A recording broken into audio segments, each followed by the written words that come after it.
Hi Internet. Today I'm going to show you how I make a wire lizard. The lizard today is going to be with some yellow telephone wire. So decide about how long you want your lizard to be. You can make it a little longer later.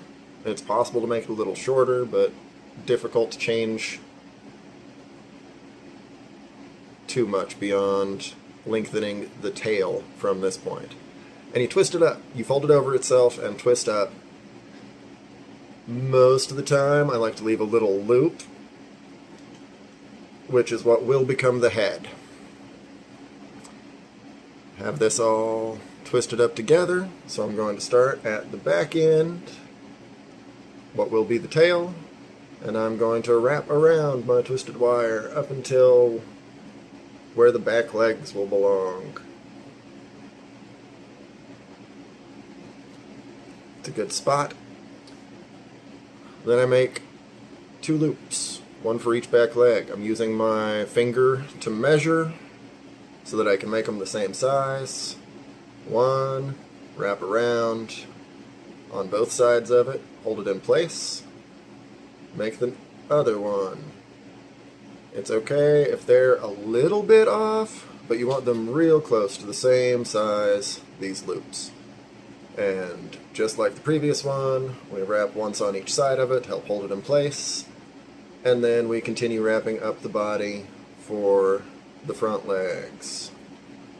Up here a little bit behind the head, leaving some room for a neck, making front legs about the same length as the back legs, maybe a little bit shorter, depending on how you want your lizard to come out. Just as long as they match each other, he'll come out looking okay.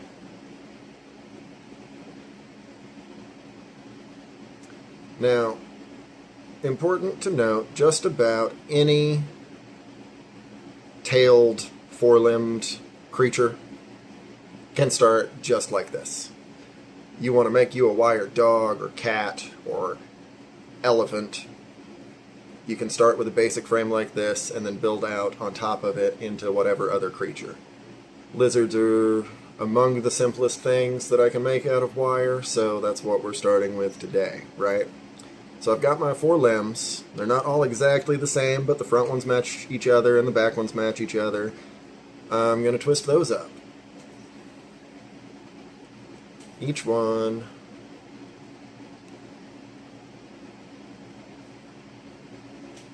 a good bit. And I'm going to leave a loop on the end that's going to turn into at least some of its fingers and toes. So the other back leg, twisting up as much as that first one.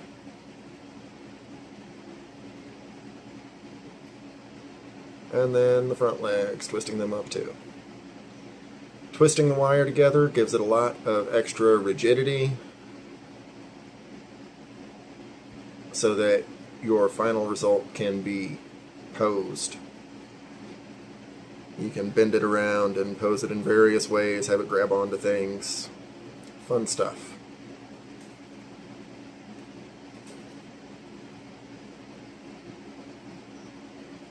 Alright, and I'm going to wrap around the head a little bit just to give it a bit of basic shape.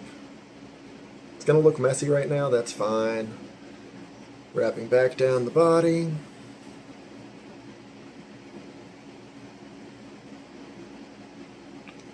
And about halfway up the tail so that the tail starts to have some definition beyond just being that central twisted wire. Once I'm at that halfway point, continuing back up the tail to the legs, and I wrap up the first leg to the point where I've got it twisted, and then I go ahead and make those toes. So for each toe, I squish part of the loop and twist it. We have a toe. Spread out the remaining loop beside it, squish it down, and twist it. We have a toe. A lot of the time I leave these lizards with 3 toes just because it's simpler, but for funsies this will be a 5-toe lizard.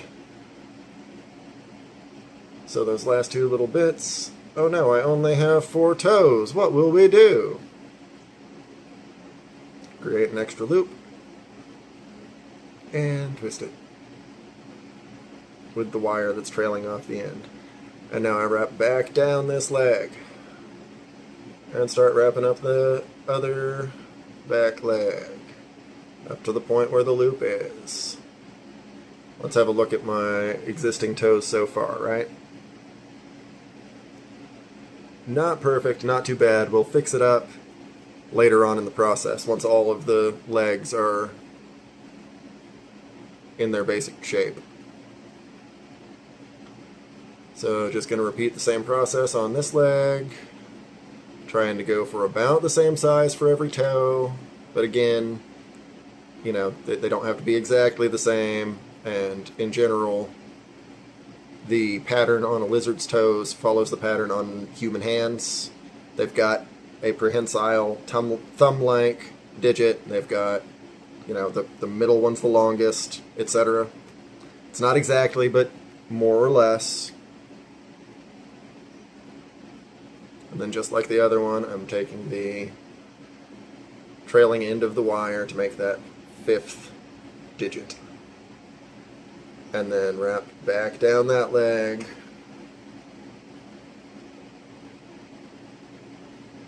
To the body. Wrap up that body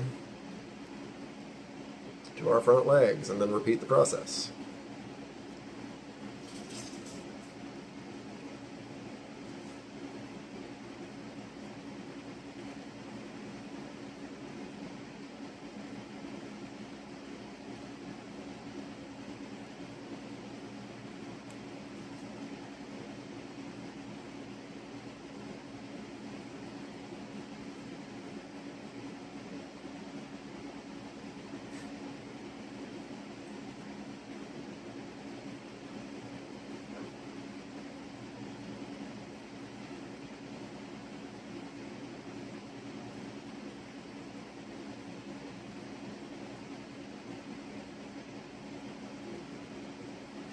Back up that leg, down the final leg to do the same thing.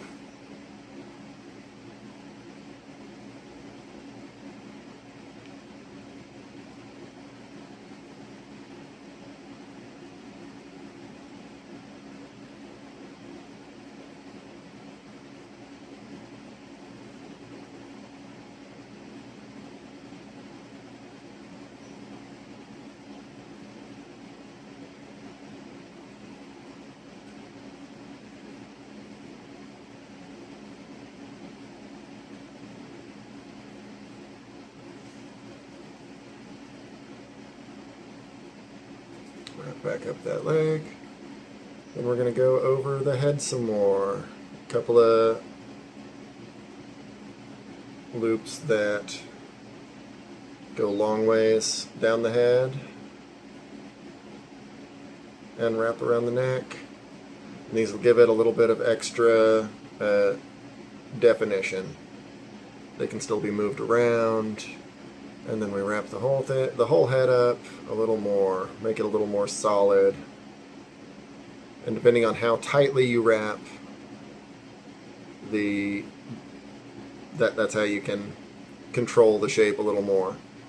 Now once the head is roughly the right shape, still plenty of room to be manipulated, we wrap back down the neck. We get to our body. Here's where I like to add a coil to make the body thicker. Take any kind of round object, even your finger, and wrap the coil loosely around it. I like to wrap around 4, 5, 10 times, however many feels appropriate in the moment.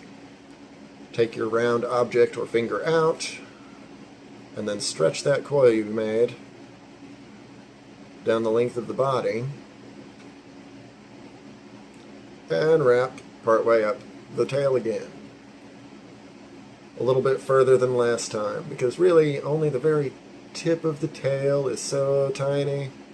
And it just gradually gets smaller as it goes on most lizards up to that point. So we want to thicken the tail at the back.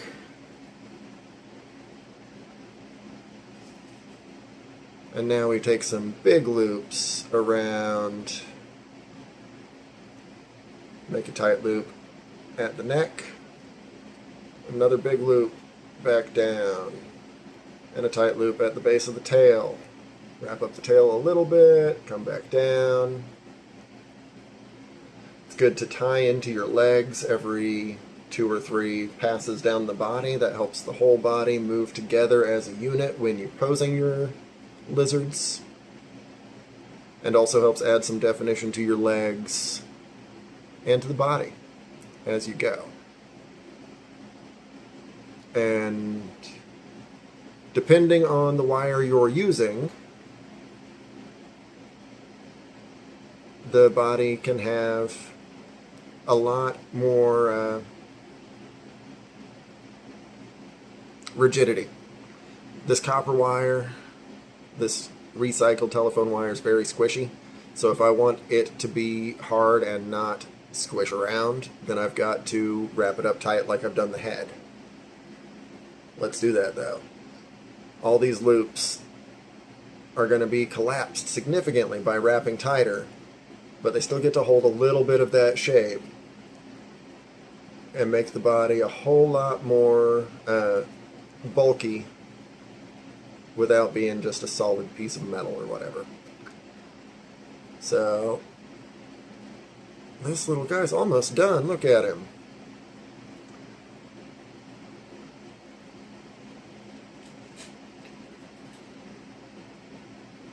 Isn't he just a cute little yellow wire lizard?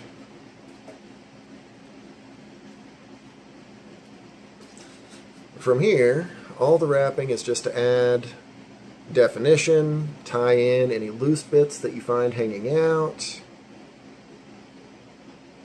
and give them the rest of the shape that you want. My fingers are kind of sloppy here, so to fix that, I'm going to wrap up the leg. And then I'm going to go in between fingers and wrap to the wrist. In between these fingers and wrap the rest. In between these fingers and wrap the rest. And now that hand is fully defined. I can repeat the process on the other ones.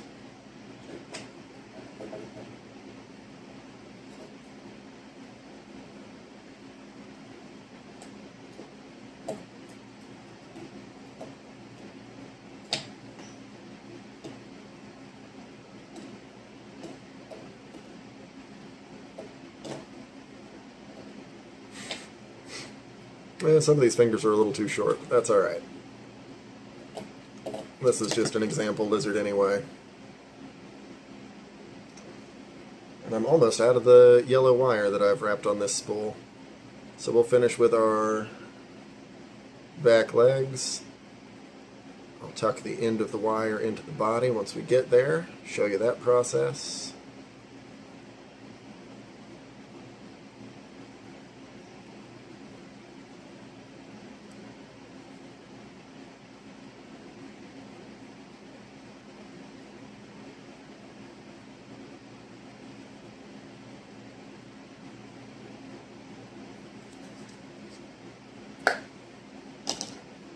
Down the leg, back up the leg, the tail, back up the tail, in the body.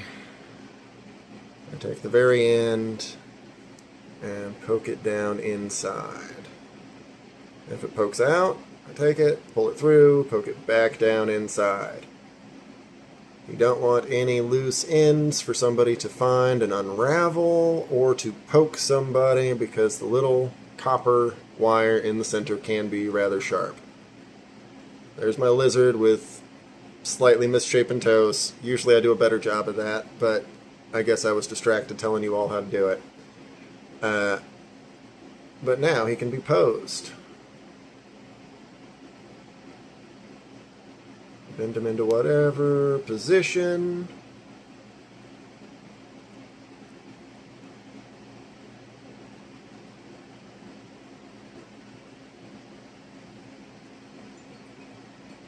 And set them up. See if I can get you a look at. There we go.